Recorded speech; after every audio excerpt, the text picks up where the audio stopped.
Почитувани новинари, почитувани граѓани на Битола, почитувани колеги, почитувана градоначалничка на општината Битола. Офицерскиот дом во Битола е споменик на едно време, но и споменик на еден град и еден цел регион, а неговата реконструкција е символ за она што сакавме да промениме пред 3 години и на каков пат сме тргнати. Ова е историски објект со кој се фалат сите битолчани. Ова е историски објект кој што го виделе и го обожаваат и сите што ја посетиле Битола.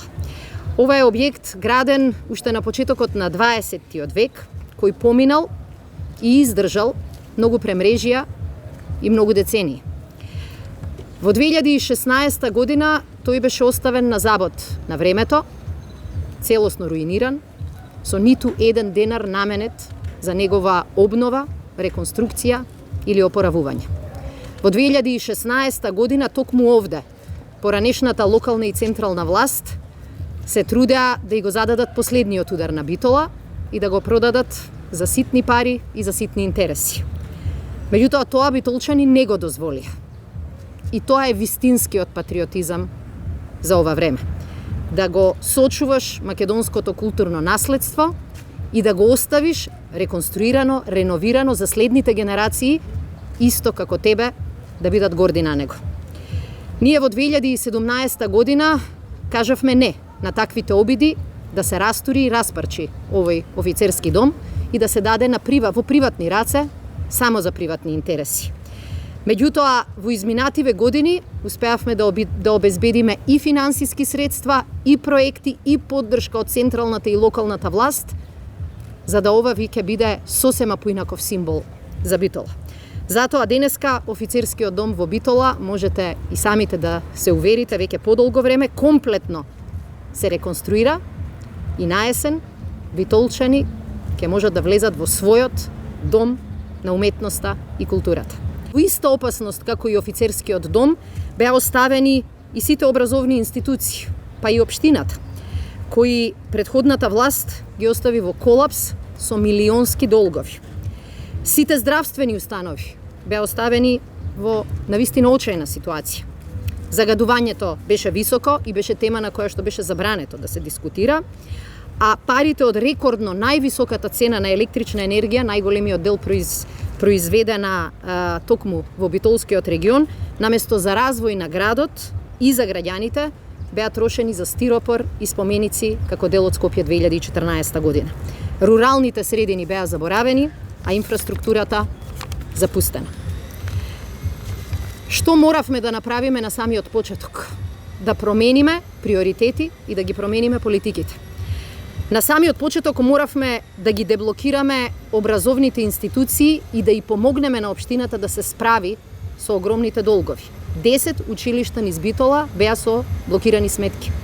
Како влада издвоивме 2,5 милиони евра да го покриеме дел од долгот кој го остави претходната власт само во Битола.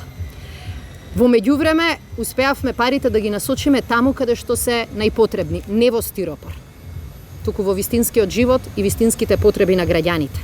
Во сите градинки, основни и средни училишта, локалната самоуправа започна или заврши реконструкции на барем еден дел, она кое што било најпроблематично, она кое што највеќе проблеми создавало во образовниот систем. Клиничката болница во Битола, која беше со долг во милионски суми, денеска функционира без долгови, со реконструирани оделенија.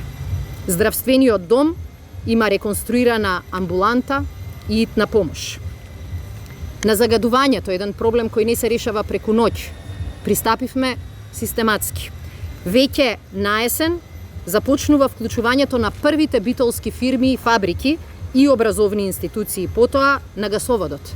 Проблем кој се одлоговлекуваше 20 години, а само во изминативе 2 години успеавме да реализираме 80% од примарната мрежа. Изградивме 92 километри од гасоводот Неготино-Битола, во кој инвестиравме над 34 милиони евра.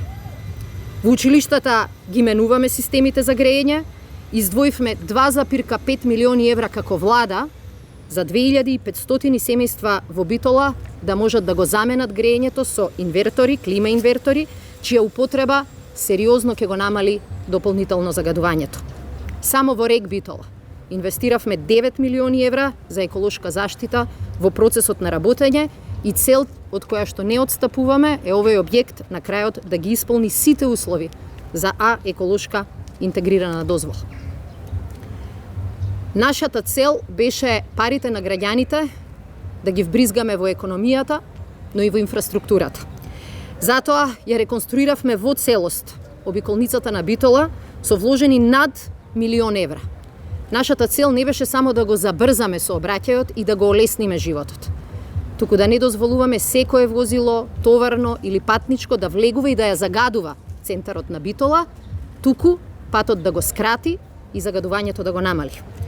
Инвестиравме во инфраструктура и ги реконструираме сите пристапни патишта од поголемите рурални средини кои водат кон Битола.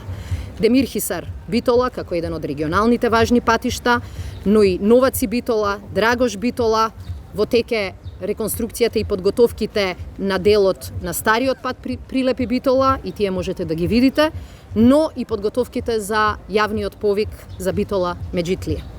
Во тек во градот се реконструкции на едни од најглавните локални улици, а тоа е Илинденска и Партизанска. И тоа битолчани можат да го видат. Жителите на селото Лавци и околните населби кои со години немаа решен проблем со водоснабдување, елементарна потреба за 21. век, добија водовод кој е функционален веќе од 2018 година. Инвестиција која што и локалната самоуправа ја обезбеди со сопствени средства и инвестиција која што вреди негде околу 20 милиони денари. Железничката пруга од Битола кон Грција, која се ветуваше долги години, успеавме во првите 2 години да ја завршиме и чекаме исклучиво грчката страна да го исполни својот дел од обврските, за да оваа инфраструктура влијае на поврзување во регионот, но и на подобри билатерални односи. Обезбедивме пари за реновирање, интериерно уредување и киноопрема за историскиот белег, не само за Битола, туку и за цела држава, киното Манаки. Обезбедивме и опрема, но и интериерно уредување кое што очекуваме дека ќе биде целосно во функција веќе овој јули. Вложувањата во спортот се тема за која веќе говореше градоначалничката. Веќе спомна дека Битола добива модерна куглана, затворен базен, а во теке и реконструкцијата на стадионот. Меѓутоа, ние како влада сме свесни дека спортот не е само зграда, не е само инфраструктура. За спортот треба да вложувате и во спортистите, и во оние искусните, но и во помалите. Преку Агенцијата за млади и спорт доделивме средства за сите спортски клубови, со што Битола полека но сигурно го враќа своето спортско реноме. Само за спортските клубови во 2020 година исплативме ваучери и средства за плати за спортистите во вредност од околу 1 милион евра. Така се гради спортот и така се создава следната генерација наши спортисти. Ние како влада сме свесни дека овој регион бара инвестиции во економијата, за да можат младите да остануваат тука, за да можат компаниите да работат и да ја искористат својата стратешка позиција. Затоа, владата со 18 милиони евра финансиска директна помош ја поддржа битолската економија уште пред ковид кризата. И тогаш ја променивме онаа политика во која исклучиво средства се даваа на странските инвеститори. Оваа финансиска помош обезбеди шанса за инвеститори и странски, но и домашни, бидејќи веруваме дека сите кои создаваат работни места и делат плати, кои го полнат семејниот буџет, се важни за нашата економија. Од почетокот на ковид кризата ние покажавме дека сме влада која знае да ја храни својата економија и знае да им помага на своите фирми. Затоа, од двете бескаматни кредитни линии од Развојна банка до сега веќе сме поддржале 78 компании кои вработуваат во Битола околу 1000 луѓе. Најголемиот дел од нив, 68%, се микрокомпании кои вработуваат до 10 лица. Меѓутоа, главната поддршка беше поддршка која што беше директна финансиска инекција во фирмите и над 1200 еве поточно 1203 фирми од Битола веќе обезбедија поддршка на владата за зачувување на работните места кои што ги имаат во своите фирми. И тоа е директен начин како ја помагаме македонската економија, но и директен начин да ја помагаме битолската економија и целиот овој регион. Изминативе 3 години редовно, без дискриминација и без притисоци, се исплаќаа субвенции во земјоделието. Нема веќе исплати по списоци и партиски определби. По програмата за 2019 само за земјоделците од Битолскиот регион исплативме субвенции во вредност од 4,6 милиони евра. Во Битолскиот регион има голема искористеност и на парите од Европската ИПАРД 2 програма. За 3 години веќе склучија договори во вредност од над 1,2 милиони евра. Овие инвестиции не се само пари во семејниот буџет. Ова се инвестиции во модернизација на земјоделието, поконкурентни земјоделски производи и поголем пласман. За земјоделците ова значи пониски трошоци, поголеми приходи и одржливо земјоделско производство. Ковид кризата не натера да носиме брзо одлуки и брзо да се прилагодуваме на новата реалност. Сакам да честитам што Битола беше првиот град кој што после Скопје успеа да обезбеди целосно нова лабораторија за тестирање на COVID-19.